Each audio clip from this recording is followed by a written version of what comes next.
This is your birdie replica of a late model Paterson, and you can tell the later models by the addition of the loading lever. There's a capping window here, and then there's a loading port right here.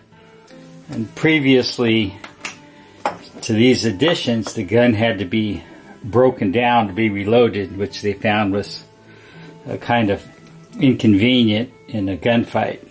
So you have to remove the wedge,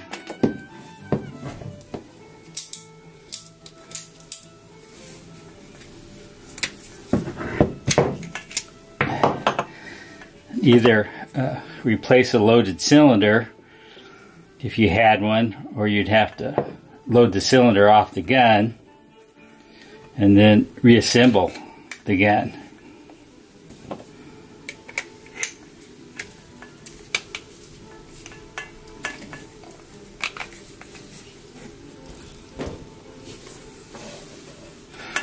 Push the wedge back in.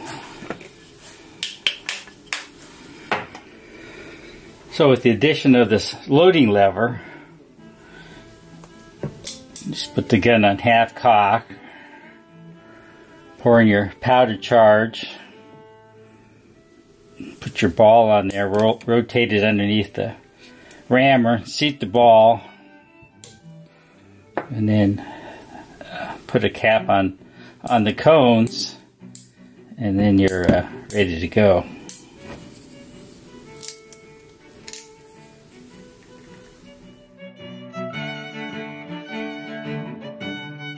The Paterson was patented by Sam Colt in 1836.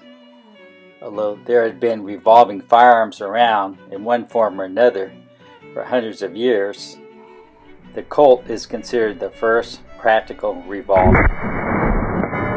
Colt sold Paterson revolvers and carbines to the U.S. Army for use in the Second Seminole War in Florida.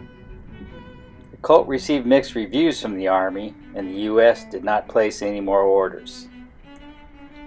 The Republic of Texas purchased 180 revolving long guns and 180 handguns for the Texas Navy. Sam Houston disbanded the Texas Navy in 1843 in a cost-cutting measure and offered the Paterson revolvers to Captain John Coffee Hayes to arm his Texas Rangers. The weapons were very popular with the Rangers. Armed with 2 5-shot revolvers and a single-shot rifle, they finally had the firepower to hold their own against the Comanche. Rangers didn't have to wait long to test their new revolvers. 15 Rangers, led by Captain Hayes and Sam Walker, got into a fight with 80 Comanche warriors at Walker's Creek, Texas. Although greatly outnumbered, they routed the Comanches. Captain Hayes and Sam Walker became major proponents of Colt revolvers and advocated military contracts for their later models. I can't really find a good way to manipulate this thing with one hand, so I'm going to use my left hand to cock it. I don't know how they did it back in the day, but I guess men were men back then.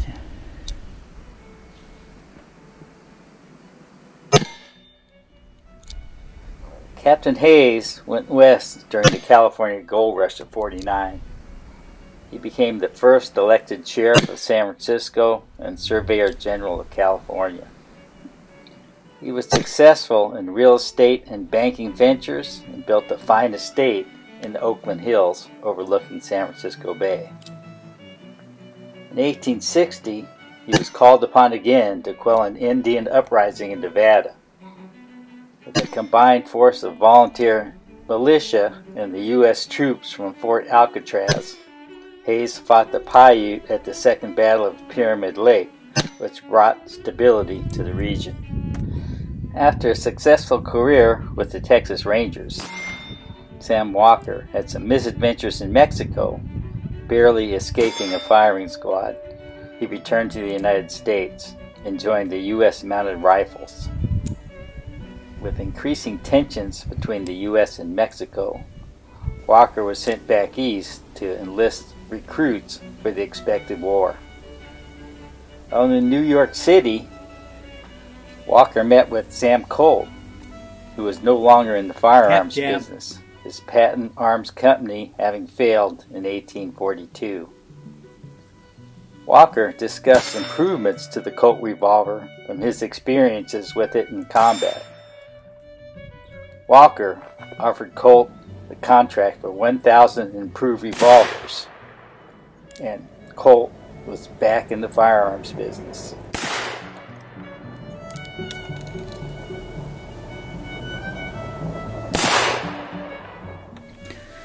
So what's my shooting impression of this Paterson? Well, the first thing you notice right off the bat, it's almost impossible to cock one-handed. Once you got the hammer out and you choke up on this grip, you can get a good grip on it. The other thing I don't like is there's no spent cap groove in here, so you get a lot of cap jams with the Paterson that you really don't get with the later Colt percussion revolvers. And I think this folding trigger is pretty fragile.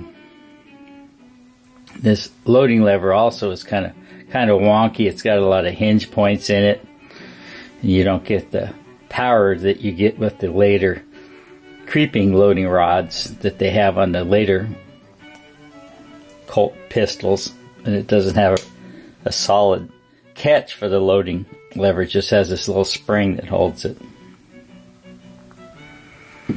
Another problem with this design is there's no safety grooves. There's safety pins. So there's no way to really carry this thing safely with all chambers loaded and capped. When the first two improved Colt revolvers were completed, they were sent to Walker, who was then fighting in Mexico. Just after receiving his new pistols, Walker was killed in action at the age of 32. This new revolver is known as the Walker.